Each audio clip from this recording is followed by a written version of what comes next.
வராரு. எல்லாருமே சொல்றாங்க, யாரா வேணா சினிமால புதுசா புரட்சி உண்டாக்கிற போறானா, திக்கி திக்கி பேசுறான், 10ஆம் கிளாஸ் படிச்சிருக்கான், சாதாரண மெக்கானிக்கு, என்ன பண்ணிட போறான் புதுசா சொல்லிட்டு இருந்த நேரத்துல எந்த இளைஞன் திக்கி திக்கி பேசுறான்னு சொன்னாங்களோ அந்த இளைஞன் தான் 5 மொழி இன்னைக்கு ஃப்ளூயண்டா பேசுறாரு. எந்த இளைஞன் சாதாரண மெக்கானிக்னு சொன்னாங்களோ அவர் தான் ஃபார்முலா 1ஓட நம்பர் 1 ரேசர். 6 பிலிம்பேர் அவார்டு, ஒரு டைரக்ட் தெலுங்கு அவார்டு, ஒரு டைரக்ட் ஹிந்தி அவார்டு, ஒரு நேஷனல் அவார்டு, முதுகுல 36 சர்ஜரி இருக்கு. ஒரு ஹீரோ கிட்ட பிளைட் ஓட்டுற லைசன்ஸ் இருக்குன்னா அது அந்த ஹீரோ கிட்ட மட்டும்தான் இருக்கு. யாரு தெரியுமா? இன்னைக்கு தல அஜித் குமார்னு சொன்னா இந்த உலகமே ஏஞ்சி கை தட்டுங்க. அஜித் குமார்ன்ற பேர் நார்த் இந்தியன் பேர் மாதிரி இருக்கே. அஜித் குமாருங்கிற பேர் north Indian, no doubt about it. ஆனால் நான் படித்தது வளர்ந்தது எல்லாமே மெட்ராஸில் தான். இன்ஃபேக்ட் என் அப்பா வந்து மெட்ராஸை சேர்ந்த ஒரு தமிழர். மதர் எஸ், அவங்க வடநாட்டிலேருந்து வந்தவங்க. ஆனால் அஜித் குமார் ஒரு தமிழன் தான், நோ டவுட் அபவுட் இட். அதை வந்து மிஸ்டேக் பண்ணிக்க வேணாம் யாருமே. ஒரு வெறி இருக்குது, எப்படியாவது சாதிக்கணும்ட்டு. இப்போது நான் சொன்ன மாதிரி எல்லாருமே வந்து நான் ஒரு நார்த் இந்தியன்னு நினச்சிக்கிறாங்க. ஃபஸ்ட்டு வந்து I want to be accepted by the people of Tamil Nadu. அவங்க வந்து என்னையும் ஒரு நடிகனாக ஏற்றுக்கணுங்கிற ஆசை உள்ளே இருக்குது.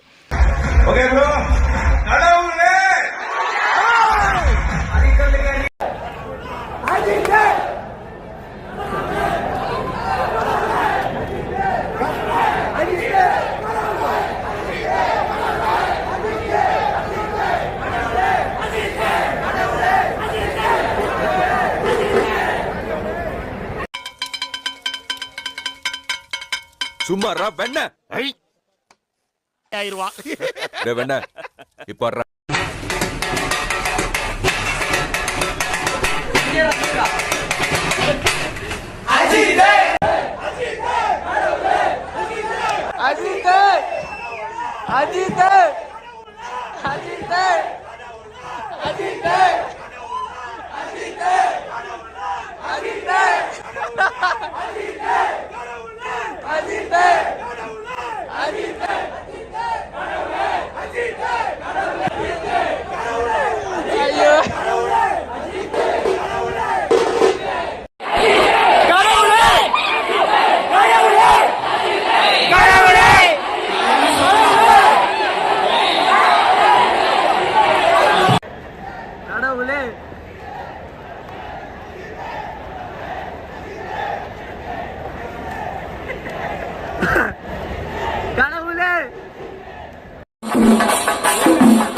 படத்துல வந்து எங்க பாருனே அஜித்தே கடவுளே கடவுளே அஜித்தே சொல்லுங்க. 2 சொல்லிட்டு போங்க. ஏன் ஓடுறீங்க? வந்து யார் ஓடுறா?